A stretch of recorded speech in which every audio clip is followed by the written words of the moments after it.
I cannot believe I'm doing this.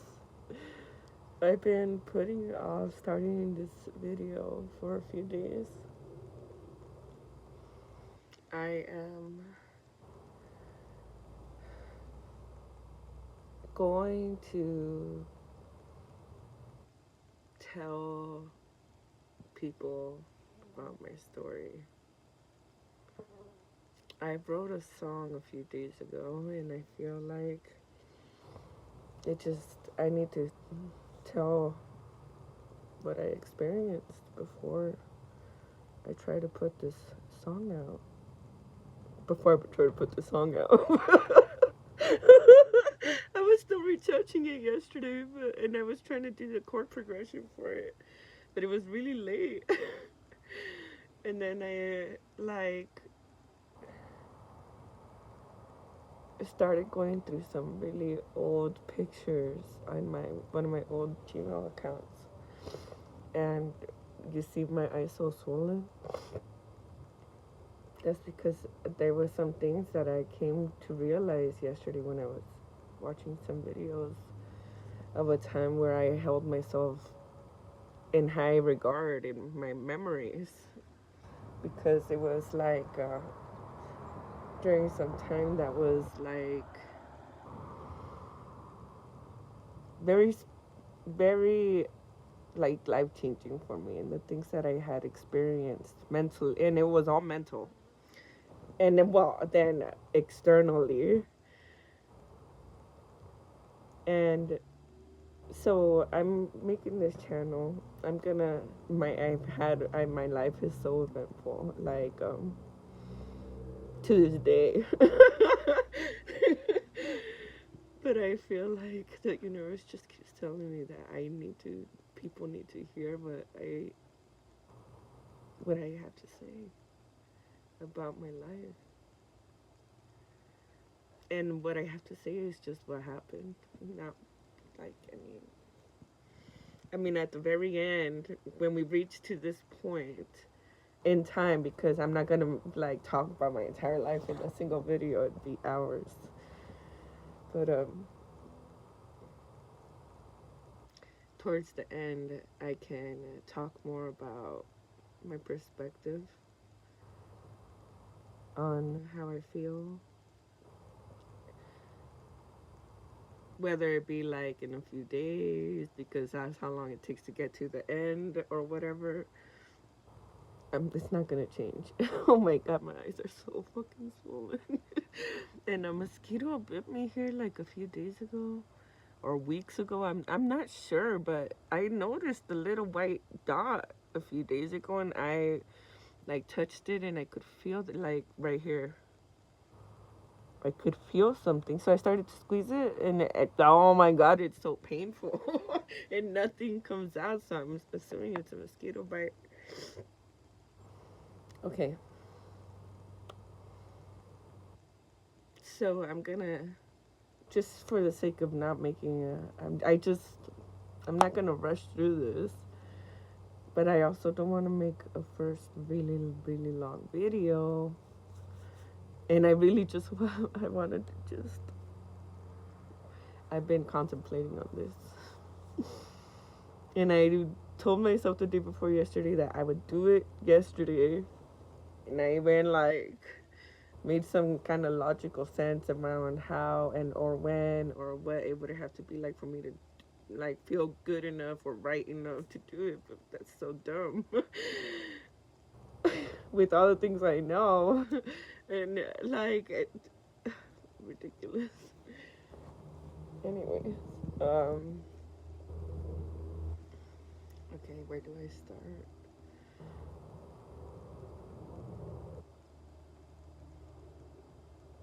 So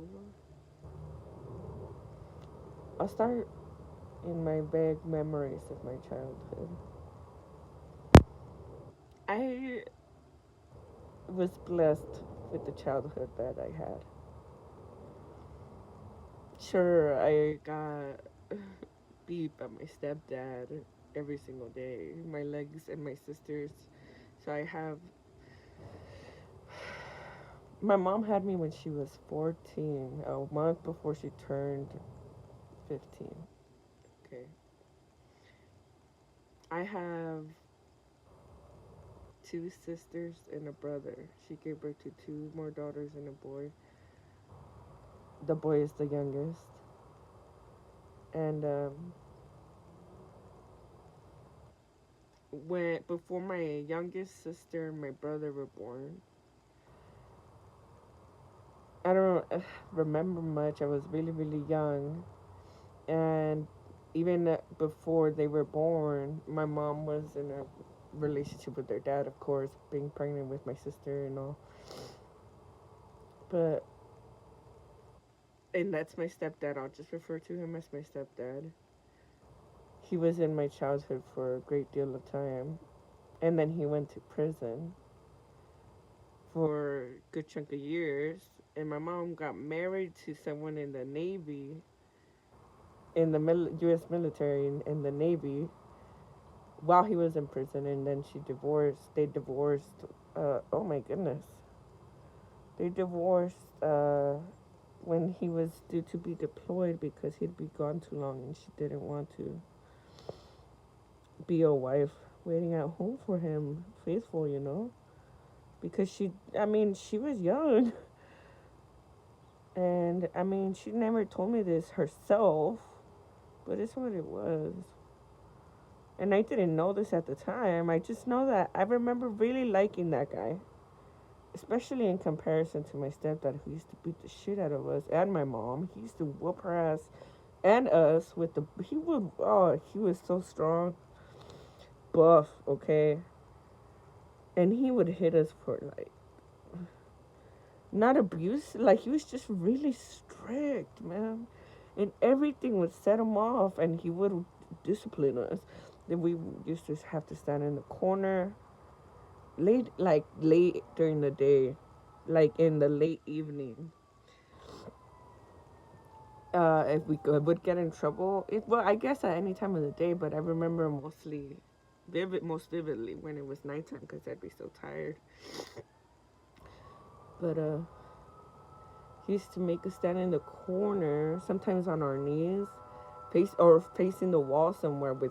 And there were times with cans in our hands, dude. Holy shit. Like, I was always cleaning growing up. Always. Well, up until he went to prison. But even then, I did chores and stuff. And there was times, my mom was a single mom, and what she did for a living was a waitress. You know, she didn't. Our food fridge was never empty. And the people who used to watch us were good people, really good people. But there were times that, for one reason or another, that I don't know of, I was responsible for watching my younger siblings and myself while my mom went to work when my stepdad was in prison. And I look back at it.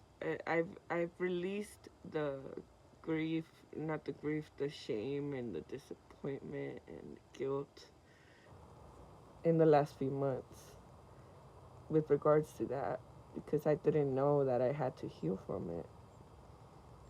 But I used to not take care of my siblings. I was a bad big sister. I didn't know better.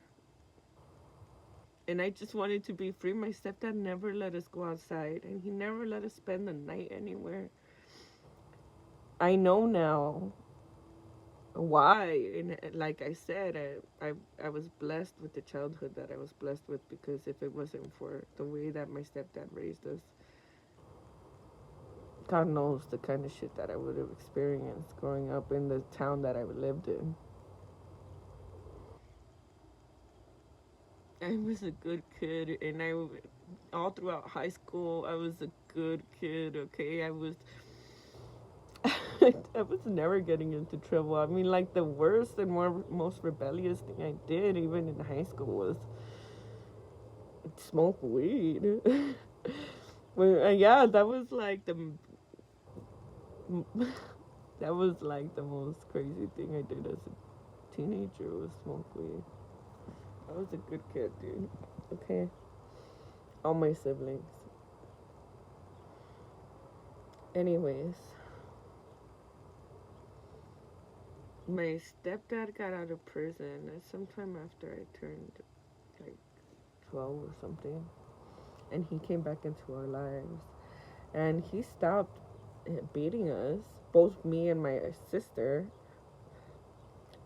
She's only 2 years younger than I am, so we're like not the same age. But she was old enough to get hit just like I was, or whooped, or disciplined, or whatever. And when he stopped hitting me with the belt and spanking me and whatever, he stopped doing it to her too. So that's good. Because, I mean, she's like half my size. She's tiny. She always has been. Oh my God. So something's coming to my mind about a memory of me and my sister and my stepdad, and like just a memory that just came to mind was one time, really little. We were really little, okay? Like I must have been like 8 or something, and she must have been like 6 or 7. And I remember scratching the car with like a key or a screwdriver. I can't remember what it was, but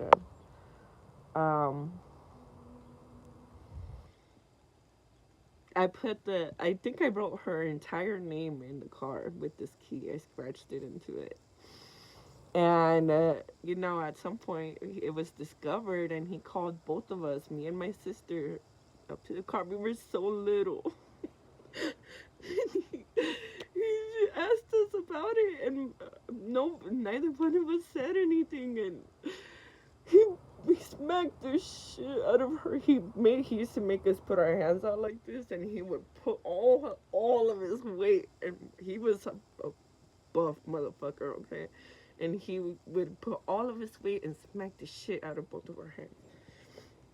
And he did that to her, and God, that's not something that I had to like heal from or anything. But that's a memory that just came to mind, so I just had to share it. Like, it had to do with all three of us. Anyways,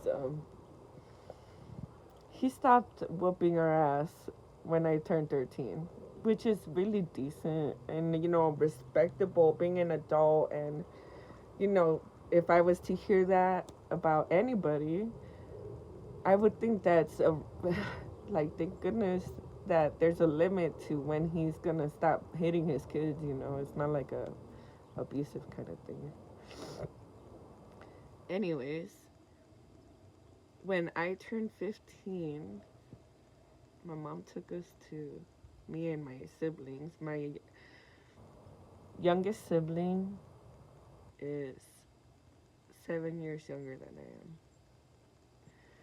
and she had taken all 4 of us to go get our passports, because I mean, it was a thing for us to go to Mexico in the summer to visit my grandma, and to Costa Rica, which is a small, tiny, tiny, tiny town outside of Culiacan, like just right outside of it, like this next exit on the highway when you leave the city, which is the capital of Sinaloa, Culiacan. And so, anyways, that's where I live. That's where she lived. I did too eventually, later in time. Actually, just like a year later, not even that. My mom had taken us to get our passports, and we all got our passports. And something I didn't know until much later in time, that she had also tried getting her passport, or maybe applied for citizenship. I'm not sure which of the two, but it was denied. And since the state knew that she was in the country legally, I mean, it'd been 20 years by that time that she'd been here, and she'd been paying taxes and everything. But they gave her the option to leave voluntarily with the future possibility of one of her children after turning 21 being able to reapply for her and being forcefully removed from the country by deportation enforcement. Sorry. Something just flew out of my mouth. Anyways, um, I remember I had to. Okay, so I was living in Phoenix, Arizona. Well, Surprise, Arizona, not Phoenix. I grew up in Surprise. And, I couldn't wait for high school. I could not wait, man. I could not wait. I was so ready to be done with grade school. Oh my God, I was just so excited because I knew there'd be more freedom and more people. Like, things were different, I wasn't like aware or conscious of anything like this. I just remember the excitement, okay? And I think that I was there for 2 weeks before we had to leave to Mexico. Um, and in the 2 weeks that I was in high school, Dyes Art High School here in Phoenix, well, in Surprise, Arizona. I'm in Utah right now. There was like a pep rally. There was pep rallies all the time, okay? And but there was in the 2 weeks that I was there, the Fox 10 News like channel came out to our school, so there was like a pep rally, especially like for their presence, and that there was like a whole huge. It was so cool. It was like High School Musical type shit. Okay, there was even a whole reenactment of like dancing from Step Up. I don't know if it's. I think it's Step Up too, with the guy with the hat, Moose. I think his name was Moose in the movie. The whole, oh my God, it was so cool. It was so cool. Imagine being, oh my goodness. It was awesome. Anyways, I remember one day,